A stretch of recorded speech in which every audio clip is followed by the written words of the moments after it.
the own rule for life, the own rule for life. Early in his life, Kant understood and whack a mole game, maintaining hope in the face of uncomfortable truth.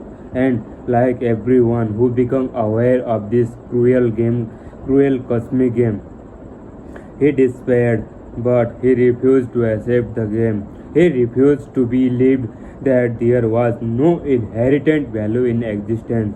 He refused to believe that we are forever cursed to conjure stories to give our lives an arbitrary sense of meaning. So he set out to use his big bicep thinking brain to figure out what value without hope would look like. Kant, uh, Kant, Kant started with a simple observation. In all the universe, there is only one thing that, from what we can tell, is completely scarce and unique. Consciousness. Consciousness. To Kant, the only thing that distinguishes us from the rest of the matter in the universe is our ability to reason. Our ability to reason. We are able to take the world around us and through the reasoning and will improve upon it.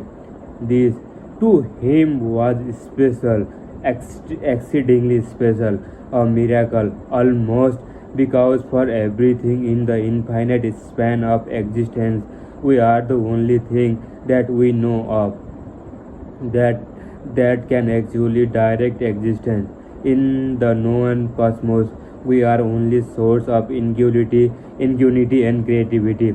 We are the only one who can direct our own fate. We are the only ones who are self-aware, and for all we know, we are the only sort the universe has an intelligent self-organization.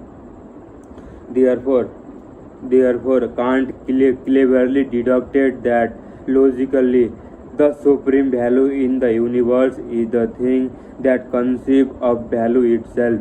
The only true meaning in existence is the ability to form meaning. The only importance in the thing that decide importance.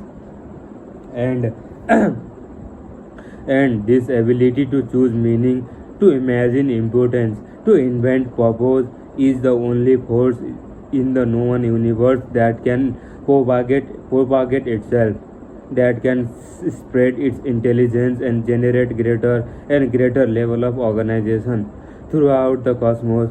Can't believe that without rationality, the universe would be a waste in vain, and without a purpose, without intelligence and the freedom to exercise that intelligence, we might as well all be bunch of rocks. Rock don't change. They don't conceive of values, system or organization. They don't alter, improve or create. They are just there. But consciousness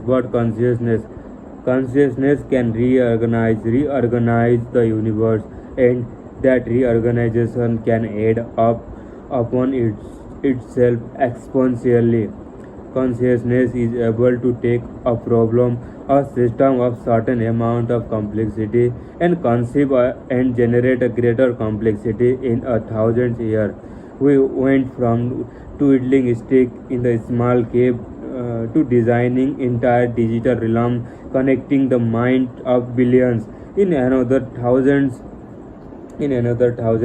we could easily be among the stars and reshaping the planet and space-time itself.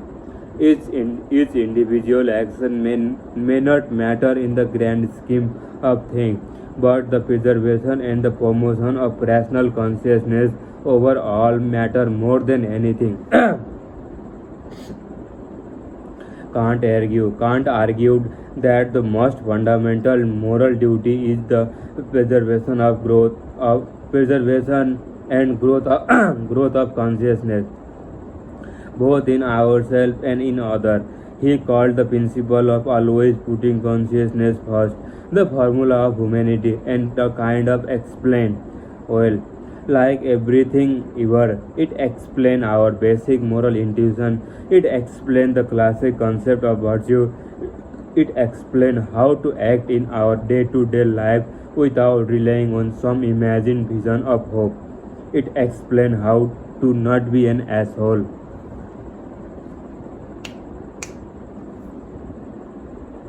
And if the and if sorry and as if what weren't enough, it explains all it in a single sentence. The formula of humanity state: act that you use humanity, whether in your own person or in the person of any other, always at the same time, as an end, never merely as a means. That's it. The formula of humanity is a single principle that pulls people out of adolescent bargaining and into adult virtue. See, the problem with the hope is that it is fundamentally trans transactional. Transactional. It is a bargain between one's current action. It is the bargain between one's current action for some imagined pleasant future. Don't eat this and you will go to heaven. Don't kill that and you will get into trouble. Work hard and save your money because that will make you happy. To transcend the transactional realm of hope, one must act unconditionally. You must love someone without expecting anything in return. Otherwise, it's not truly love. You must respect some without expecting anything in return.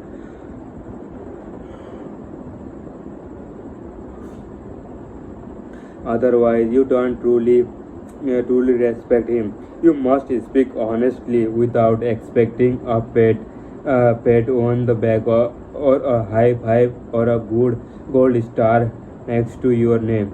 Otherwise, you are truly being honest.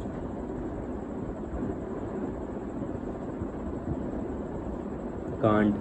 Kant summed up this unconditional act with one simple principle: you must treat humanity never merely as a means but always as an end itself. But what does this book what does this look like in a day-to-day life? Here's a simple example. Let's pretend that I am hungry and I want a burrito. I get into my car and drive to Chipotle and order my usual double meat monster that makes me oh so happy. In this situation, eating the burrito is my end goal. It's ultimately why I am doing everything else. Getting in the car, driving, buying gas, and so on. All these things I do to get the burrito are the means. That is, the things I must do in order to achieve my end. Means are the things that we do conditionally. They are what we bargain with. And I don't want to get in my car and drive, and I don't want to pay for gas, but I do want to burrito. Therefore, I must do these other thing to get the burrito. An end is something that is desired for its own sake. It is the defining motivating factor of our decision and behavior. If I wanted to eat a burrito only because my wife wanted a burrito and I wanted to make her happy, then the burrito is no longer my end. It is now means to an even greater end, making my wife happy. And if I wanted to make my wife happy so I could get laid tonight, so my wife's happiness is means to a greater end, which in the case of sex, like this last example, made you squirm a little bit, made you feel that I am kind of bag. That's exactly what Kant is talking about. His formula of humanity states that treating any human being or any consciousness as a means to some other end is the basic of all wrong behavior. So treating a burrito as a means to My wife's end is fine.